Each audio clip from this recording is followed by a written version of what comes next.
What's good, Wizards fans? It's your host, Real Ed Oliver and Brandon Scott, and today we have special guest Chase Hughes, getting ready to preview the trade deadline for the Wizards. Let's get to it. You are Locked On Wizards, your daily Washington Wizards podcast. Part of the Locked On Podcast Network, your team every day.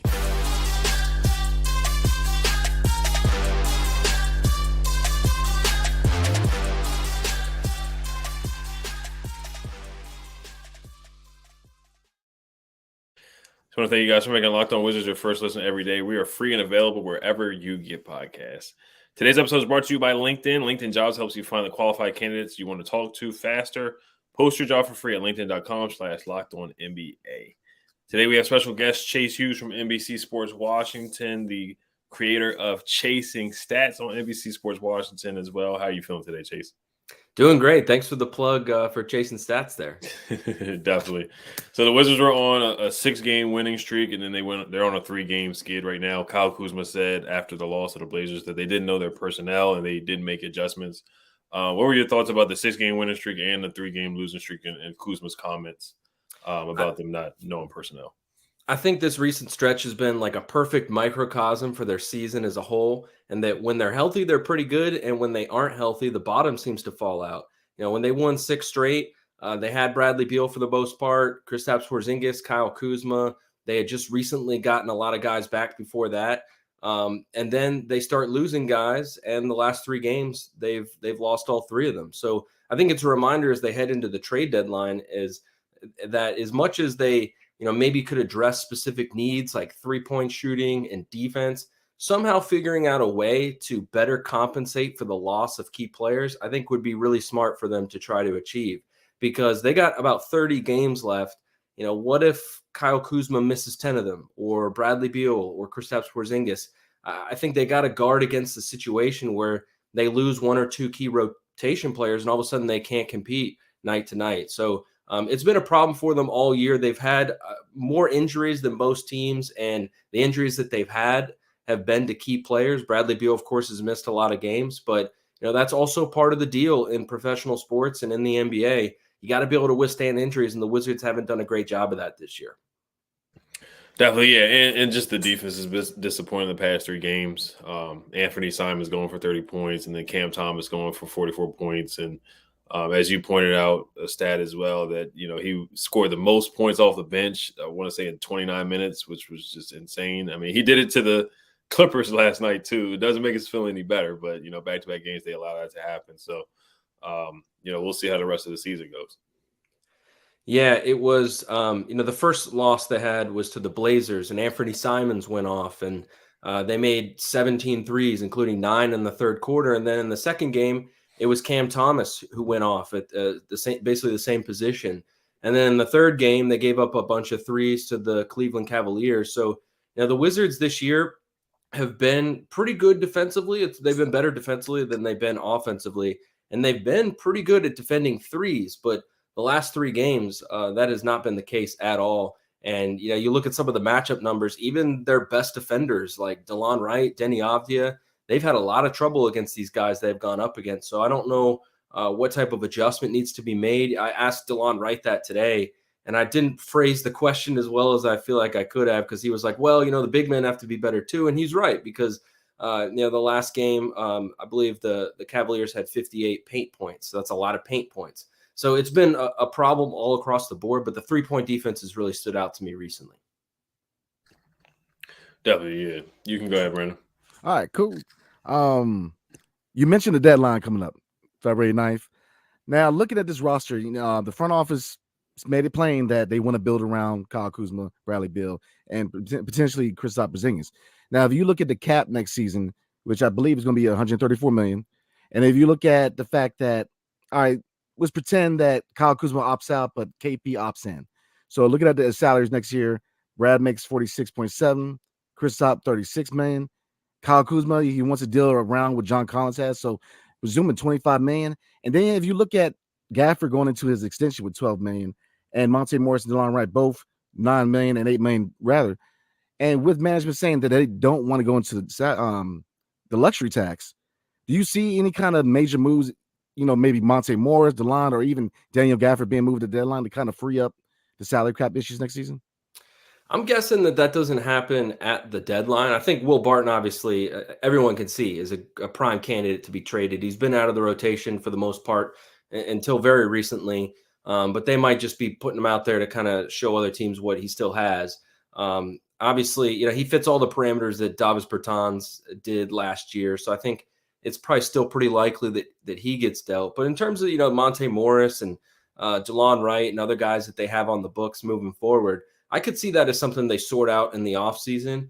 They maybe make an addition now to try to make the playoff push and then get into the offseason and sort of take it one step at a time because, it's not going to all happen at once. If they recognize that they're going to have to move off a contract, they can do that in free agency and during once the trade period opens. So that's what I think would happen. I don't think they're going to clear a bunch of money right now to try to re-sign Kyle Kuzma. I think trading Rui Hachimura was partly for that reason. Yeah, I mean, I don't know. To me, it's just kind of trying to find the vision going forward because, as you said, that Ted Leonsis doesn't necessarily want to go into the luxury tax. I believe he's only been in the luxury tax one time since he's been owner. And like you said, I'm not a big math guy, man, but if you look at the salaries, you're really pushing close to the luxury tax, especially, like I said, Kyle Kuzma wants around 20 to 25 because I think he's really basing that off of John Collins, which is his contract. So, and even if, Kristaps Porzingis in access is going to be really, really close to the luxury tax. So, that maybe Monte, because there's reports that the Clippers are looking for a point guard. If you look at the amount of depth we've had at the 1 and 2 guard, Kendrick Nunn has played well since he came over from LA. It's been kind of, a little cold the last couple of games, but, look at Jordan Goodwin, you look at DeLon.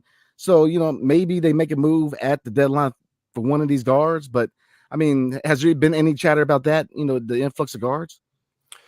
Well, first of all, the thing about the luxury tax is that it's not due until after the season. So the Wizards are below the luxury tax now. So they could theoretically go into the luxury tax this offseason and then go into the next season and see how it goes. And if it doesn't look like they're going to be contenders or at a level where Ted Leonsis and ownership are comfortable with paying the luxury tax, then they can get out from under that by shedding salary at the deadline.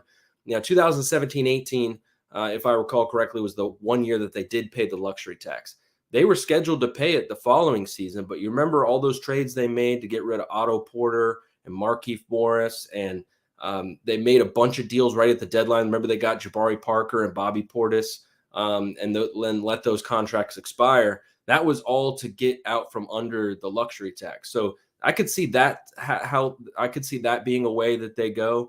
They go into the offseason and re-sign Kyle Kuzma and try to keep Kristaps Porzingis at whatever number that ends up being, based on whether he opts in or opts out, and then go from there. As far as their guard influx, I don't think it's the type of logjam where they feel like they are going to need to solve that with the trade. Obviously they did that at the forward position. I think maybe if they wanted to move their depth around, maybe adding someone who can play a little bit more at the 3, maybe defend threes, and then you can actually move Deni Avdija more to being a 4-3 rather than a 3-4, because they got rid of Rui Hachimura. They brought in Kendrick Nunn, but there's still not really someone there who can sort of slide Deni Avdija over to the position that they're trying to now have him play.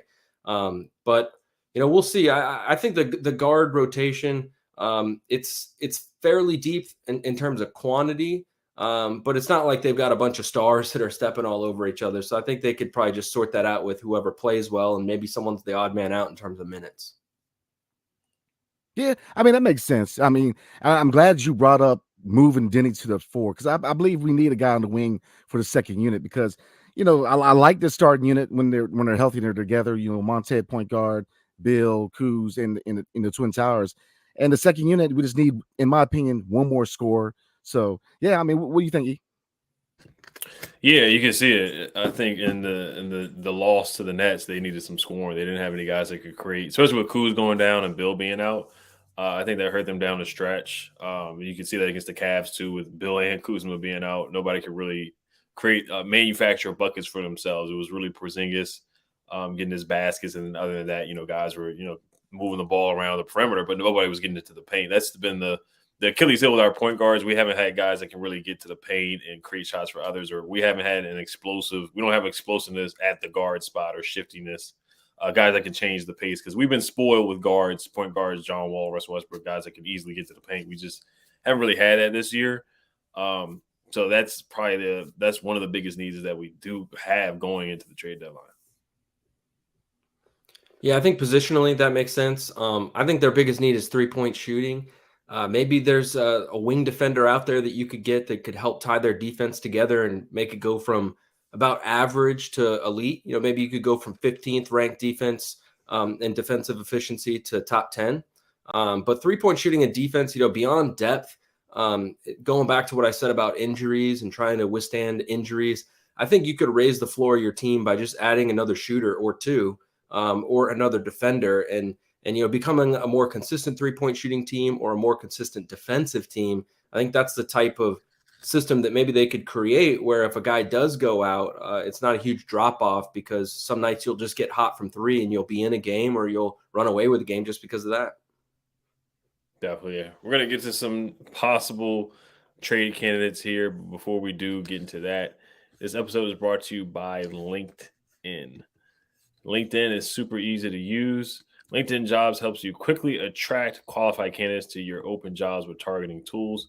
They go beyond resume data by using insights from your job post company and their 875 million member profiles to put your post in front of the most qualified candidates. Identify the most qualified candidates on LinkedIn Jobs and connect with them fast and for free. LinkedIn Jobs makes it easy to screen and rate applicants based on your job qualifications, all on one platform. It's why small businesses rate LinkedIn Jobs #1 in delivering quality hires versus leading competitors. LinkedIn Jobs helps you find the qualified candidates you want to talk to faster. Post your job for free at linkedin.com/LockedOnNBA. That's linkedin.com/LockedOnNBA to post your job for free. Terms and conditions apply. The NBA trade deadline is approaching, and Locked On has you covered. Thursday, February 9th, tune in to Locked On NBA on YouTube at 2 o'clock Eastern time to hear reaction from the trades that will change the rest of the NBA season. Who becomes contenders and who is taken for a better future? Subscribe to Locked On NBA and YouTube, and don't miss a deal. All right, so who are some potential trade candidates that you're hearing that the Wizards may have interest in? I know they've been reportedly interested in Emmanuel Quickly and some other guards. Who have you been hearing? Well, I haven't heard very many specific names with the Wizards where I felt like, okay, that's pretty credible. Like that seems likely. Some of the names that have been out there in trade rumors that I think could potentially be fits here would be like, Luke Kennard or Evan Fournier or Gary Trent, guys who can shoot the 3 ball. But, I think it's easier with the Wizards sometimes to figure out who they're going to trade rather than who they're going to trade for. The last few years, like for instance, Daniel Gafford, there weren't very many rumors leading up to that. Same with Kristaps Porzingis when they acquired him. But on the flip side of that, like I think everyone could have told you that Davis Bertans was probably going to get traded when he was dealt for Kristaps Porzingis. So the Wizards do a pretty good job of kind of keeping things close to the vest this time of year. So I would probably caution Wizards fans to keep that in mind when they do hear some names thrown out there. But you mentioned Emmanuel Quickly. If you could get him, he's a terrific player. I really liked him coming out of the draft, and he's the type of player that I think would be a great fit for the Wizards. I wonder if they would be able to give up what is required to get him, because that guy is good enough to me to say that he'd probably be worth a first-round pick. And I don't know if the Wizards would trade a first-round pick for him. But if he was available and the Wizards were able to get him, that would be a fantastic acquisition for sure. Definitely, yeah. Somebody like Colin Sexton and Emmanuel Quickly, they're young, shifty guards that I think definitely help the Wizards out. And then speaking on trade value, I know they do want to bring Kyle Kuzma back, but if you could just explain the advantage that they have going into the offseason with his birds rights, for people who don't know much about birds rights, what advantages do you see the Wizards having with bringing Kyle Kuzma back in the offseason against other teams in free agency? Well, yeah, the bird rights means that the Wizards can exceed the salary cap by re-signing him. And, if he were to go out in free agency, the teams that could sign him outright are teams that probably aren't going to be very good next year, like Detroit and San Antonio. I believe Houston's one of those teams. Detroit is in the state where he's from, So I wouldn't be surprised if Kyle Kuzma at some point in his career played with the Detroit Pistons. But, in Washington, he's got a pretty good situation. I think they can afford to pay him a lot of money and, give him probably the biggest contract that he'll get in his career. And it's been a good situation for him on the court. He's really been able to develop as a scorer and basically spread his wings after being the third option and being a complementary role player alongside LeBron James and Anthony Davis. And, the Wizards have taken some steps to make things pretty comfortable for him here. Last offseason, they went out and they got Monte Morris, who was his childhood best friend. DeLon Wright was his college teammate. He gets along great with Kristaps Porzingis and other guys on the team. So I think it's a good situation for him on the court and off the court. And I would be pretty surprised, honestly, at this point, if he left in free agency, because I think the Wizards have created the type of situation where it's going to be far more positives than negatives when he weighs his decision in free agency. Definitely. You can go ahead, Brandon. Another question I had, out of all the guards, who do you see? I wanted to get some trade value questions too. What do you see Deni Avdia's trade value being, and what were your thoughts on the way he's played, and Corey Kispert as well the last couple of games? I think Deni Avdia's trade value wouldn't be significant, but also I really don't see the Wizards trading him. I'd be pretty surprised because he's an ascending player. I mean, he's not like on the cusp of stardom, but he's an ascending player who continues to show more and more flashes of being a good player in this league. And he's 22. He turned 22 last month. So he's very young. And he's also still on a rookie contract through next season. And the Wizards haven't traded many guys in that position or at that period of time in their contracts. And there's an important reason why, because they tend to carry large contracts. Like right now, Bradley Beal's Supermax deal, Kristaps Porzingis, you mentioned, is making $36 million. Kyle Kuzma's going to make a lot more than the $13 million he's making this year. And the best way to offset those types of contracts on your salary cap is to have guys on rookie deals, and especially guys who are on rookie contracts that are in your rotation who are continuing to improve. So Deni Avdia, obviously not a perfect player at this point in his career, but I think he's very valuable to the Wizards for those reasons. And, if they were to trade him, I think it'd have to be as part of a package for something pretty substantial, or maybe to get a player back who is also on a rookie contract. Maybe, I don't know if they wanted to address a different position, but for those reasons, I would be pretty surprised if he got traded. Corey Kispert, the same thing. He's a year behind Deni Avdia. He's got 2 years left on his rookie deal after this one. And he's turned into, I think, their most consistently good young player. I mean, obviously, Daniel Gafford's been playing really well lately, but Corey Kispert, you kind of know what you're going to get from him. He's one of the best three-point shooters in the league right now, at least in terms of percentage, not necessarily volume. But he's just a valuable offensive player. He moves the ball. He's a good cutter. He's really good at respacing, and he shoots a pretty high percentage, not only from three, but also at the rim. So I think you have to really like where his progress is at right now. And I think it's an indication that, he's basically doing exactly what the Wizards drafted him to do, which is be a three-point shooter and also just provide some space to the floor for other players on the team. Definitely, Brandon. I see you back on. You can go ahead. Yeah, out of nowhere, my computer's restarted. So it's definitely my bad, y'all. So looking at this core, this is my question. Looking at this core, because I know that management says that they want to go forward with this core, like I said, of Kyle Kuzma, Kristaps Porzingis, and Bradley Beal. To you and really to the organization, what is the ceiling? Do they hope this can lead to maybe a contender, or what is the ceiling for the squad as far as this core of the solid three?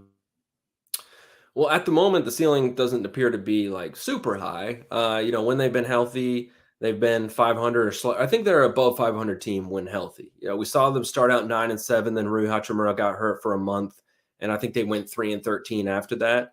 And then we recently saw them go 13-8 once they got healthy. Once Daniel Gafford was moved into the starting lineup, they went 13-8 across 21 games, which is a quarter of the season.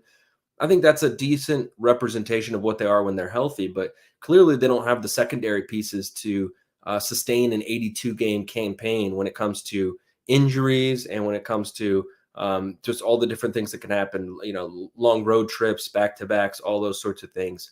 So I think the ceiling as a trio is probably, a fifth or sixth seed if you had a really good supporting cast. But, one thing that they're going to have to wrestle with as they go into the offseason is just the availability of Bradley Beal and, to a certain extent, Kristaps Porzingis. Porzingis, of course, has the history of injuries. This year, he's been healthy for the most part, and Kyle Kuzma has been healthy. It's been Bradley Beal, but you're talking about two of the three guys that you're trying to invest a lot of money in and build your team around that have both had some availability concerns. So that's definitely got to be a factor moving forward for the team. So I think that's something that, probably is inevitably going to lower their ceiling a little bit. But when they're healthy and when all three of them are on the court, I think it's an above 500 team and a playoff team. It's just that they've got to be healthy and on the court. And obviously, as we've seen, that doesn't happen as often as they would like.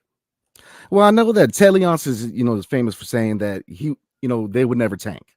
They wanted to try to be in playoff contention every season. But to you, what would be the factors that would force him to finally kind of press that rebuild button? Like, what would have to go wrong for this franchise probably within the next 1 to 3 years for them to finally push that button? That's a terrific question because, if anything was going to force a franchise into tanking, it would be the John Wall situation, right? You sign a guy to a supermax deal. He ruptures his Achilles. He misses all that time. Like, that's the type of catastrophic event that would force a team into rebuilding. But, they had Bradley Beal. He was still, in his mid-20s when that happened. So they decided to build around him and move forward. I think it would probably have to involve Bradley Beal asking out, or Bradley Beal having, knock on wood, some sort of injury that changed the trajectory of him and therefore the trajectory of the franchise. But I think it would probably, the short answer to that question would be Bradley Beal forcing himself out and the Wizards deciding, okay, let's just, get draft picks and sort of hit the reset button rather than, maybe trade Bradley Beal for a few guys who can contribute now. Okay, I'll take that. Because if you look at kind of the pulse of the fans right now, is there's a divide. You got fans who want to hit that reset button, and then you have fans that they look at this core, and it's a fun core. Like, look, I'll admit I was a fan, that kind of wanted to hit that reset button, but I will admit that this core, when they're healthy, they're fun to watch. They play well together. You like the culture that this team with the franchise, because look at years past, we've had a lot of bad culture moments. Going all the way back to Gilbert Arenas, to John Wall, to last year with, a lot of people fighting. So there's definitely a better culture with this team. So I think that a lot of fans right now is just vision, man. What's the vision for the next 3 to 5? Because, I get it right now. They want to build around this core, and I get that. They're a fun core to watch. But really, what's the vision for the next 3 to 5 years? What's the next era? So, but I definitely appreciate the answer, man. Before we move on to the last round of questions, tonight's episode is brought to you by FanDuel. This year, the only app you need at a Super Bowl party is FanDuel, America's #1 sports book. We're really excited about our new sports betting partner for Locked On because they're the #1 sports book in America, FanDuel. And if you're new to FanDuel, that's even better. They have so many great features that make betting on sports fun and easy. Download FanDuel now so you can bet Super Bowl 57 with no sweat first bet.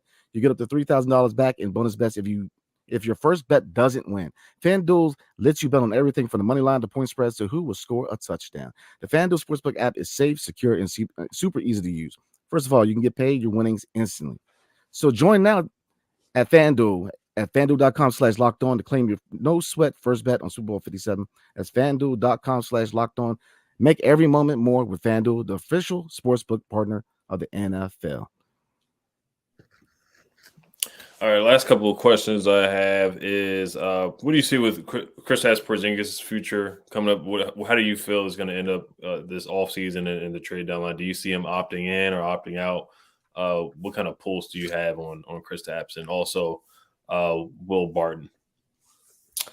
Well, Kristaps Porzingis, I think if he stays healthy as much as he has so far, he ends up playing like a career high 70+ games. I could see him opting out, right? $36 million is a lot of money, but if you could, go into the offseason off a year like that, and, maybe if you're not making $36 million next year, but you're making something close to that and it's spread out over the course of a multi-year contract, I think it could make a lot of sense for him. He'll be at the right age to get a long-term deal. Maybe it's incentive laden, but I could see him opting out at this point, barring injury. Will Barton, we'll see if he's here past the deadline. I think, he's in his 30s now. He's not getting to the rim nearly as often as he did a few years ago during his prime and throughout the course of his career.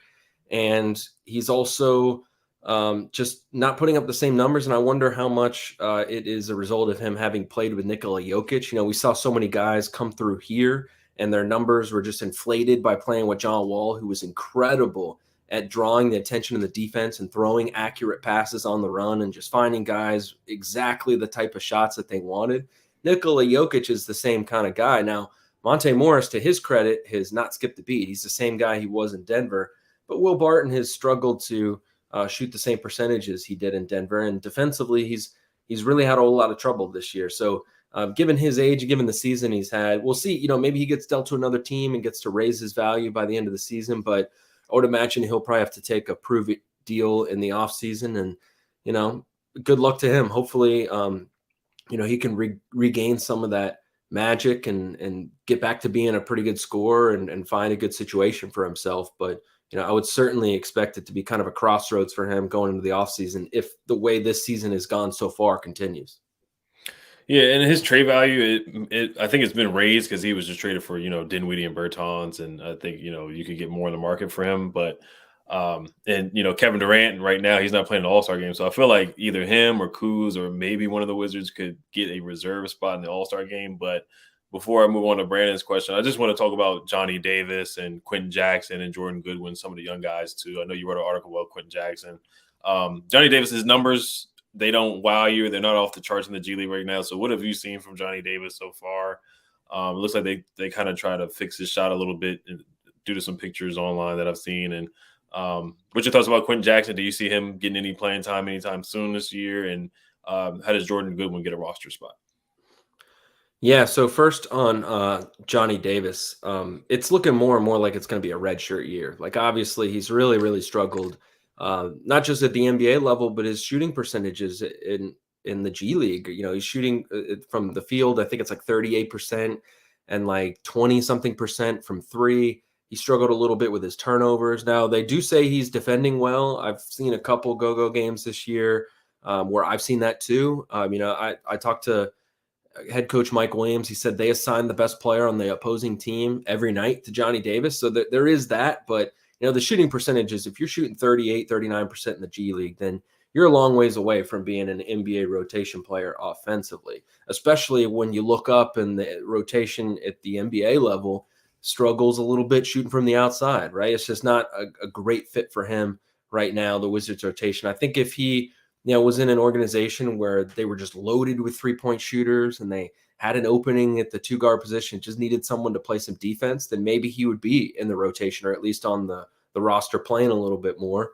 But it just hasn't been a good fit for him in that regard. So I think the Wizards just have to try to hope that he comes back better next year, just like he did at Wisconsin. He averaged like 7 points a game as a freshman in Wisconsin. And, from what I understand, was talking to NBA agents after that offseason, but none of them expected him to be a top 10 pick a year after that. He wasn't really on NBA radars to that degree. So he became a 20-point scorer and the Big Ten Player of the Year. So, he has shown that he can adjust to a new level and improve dramatically in a short period of time. So that's all the Wizards can hope for, because obviously right now, not the start any player picked in the top 10 would hope for in their career. And offensively, he's got a long ways to go.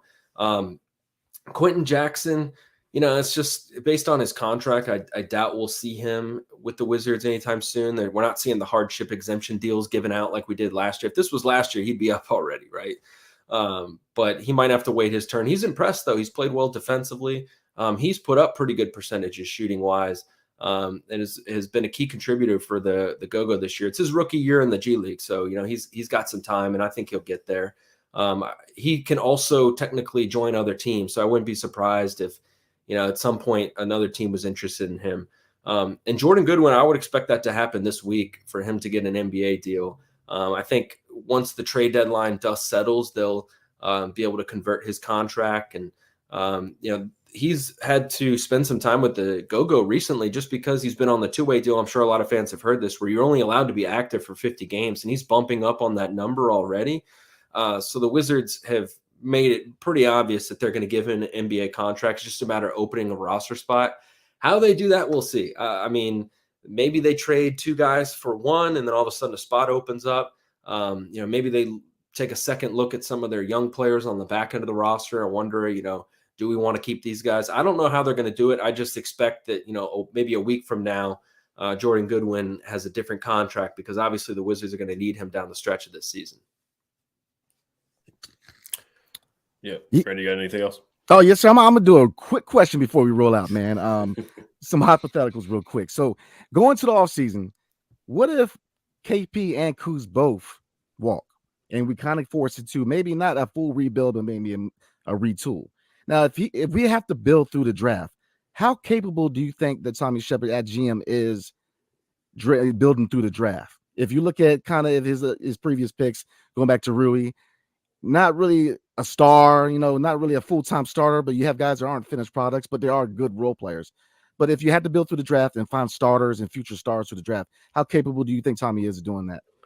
Well, to answer your first question, I think if Porzingis and Kuzma left in the offseason and wasn't signing trades and left them with nothing, that would obviously be a worst case scenario for the Wizards because they would lose two really good players for nothing. And that, technically could have happened. I don't think it's going to happen. I think both of those guys are going to give the Wizards all the opportunity in the world to re-sign them. Certainly Kuzma, we know he'll be a free agent, but Porzingis, if it comes to that, I think Porzingis really likes playing here too. So I think the Wizards, they're in a good spot if they want to keep those guys to keep them.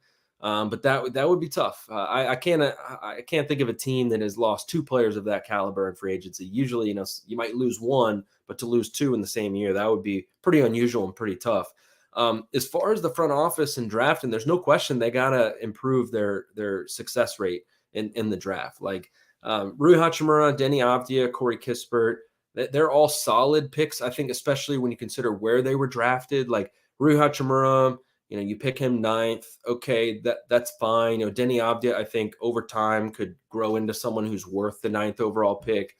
Corey Kispert, I think already, just in a vacuum is what I'm saying. It's like, okay, he's worth the 15th overall pick. He's doing exactly what you think he should. But they've yet to really over-index on one of those draft picks. And I think you have to do that, whether you're picking in the top 5, whether you're picking top 10, or whether it's late in the first round or in the second round. Contenders are pretty much invariably built by front offices that over-index consistently on draft picks. Like when Rui Hachimura was picked 9th overall, I looked at every draft going back to the 1970s, and for like 30-something years, every single year, there was a future all-star available on the board at number 9.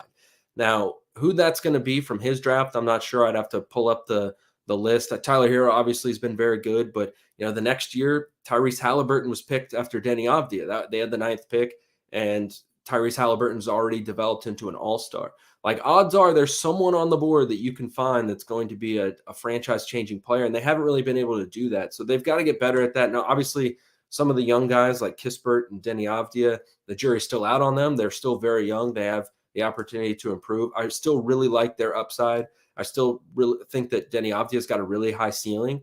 And Johnny Davis, obviously, we'll see. It's the very beginning, and he hasn't shown us a whole lot yet. But no question, short answer to that is that the Wizards got to improve with their draft success. And I would just say this because I think it's the most important part of what they do, right? If you're in a market that isn't LA or Miami where free agents are going to come to you, you got to be able to, hit in the draft because the draft leads to, more flexibility with trades. I think it also helps your chances in free agency because you've got young players on rookie deals that can offset the big contracts. So I think if this plan is going to work, it's going to work because they nailed draft picks. And so far they've only done, I would say, a decent job in the draft.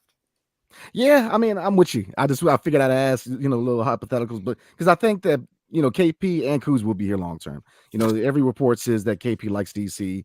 And, you said, Kuzma and a lot of reports said that, the Wizards have given him the room to kind of find his way as a basketball player. Because really, if you look at him from his LA days, he's a complete player now. He's a totally different player. So I like what I see from Kuz. So before we roll out, man, is there anything that you want to plug real quick? I would just say, you plugged it off the top, chasing stats. I feel like I'm trying to get better and better at those, and I feel like we've improved them this year. So go ahead and catch up on chasing stats on NBC Sports Washington. Definitely. One last question, just a quick question. Sure. What's your record prediction for the Wizards for the rest of the year, or to finish up this year? Let's see. I think they get to 41-41. I think they'll be above 500 the rest of the way, but they dug themselves a pretty big hole with that 10-game losing streak. That was a season-changing slump. So I don't see them getting to like 45 wins or anything like that. But I think they get to 41-41. And I think a big reason why is because their schedule is really manageable down the stretch. I wrote a story on this at the midway point. They played one of the most difficult schedules to that point, and they'd also played the second most road games of any team. But moving forward after that, they had the easiest schedule in the league and the second most home games. So the schedule's favorable for them. As long as they're moderately healthy, I think they'll win more games than they lose down the stretch and get to 500 or maybe just below it. Oh, wow. So, yeah, that would most likely be the playing range probably. I think they get in the play-in. Oh, wow. All right, Chase, we want to thank you for coming on tonight. Thank you guys for watching and listening. Now, for your second listen, game to game for the Locked On NBA, every moment, every top performance, every result, Locked On Game to Game covers every game across the NBA with local analysis that only Locked On can deliver. Follow Game to Game on Locked On NBA, available on the Odyssey app, YouTube, or wherever you get your podcasts. Thank you guys for listening. Hail to the Wizards. Peace.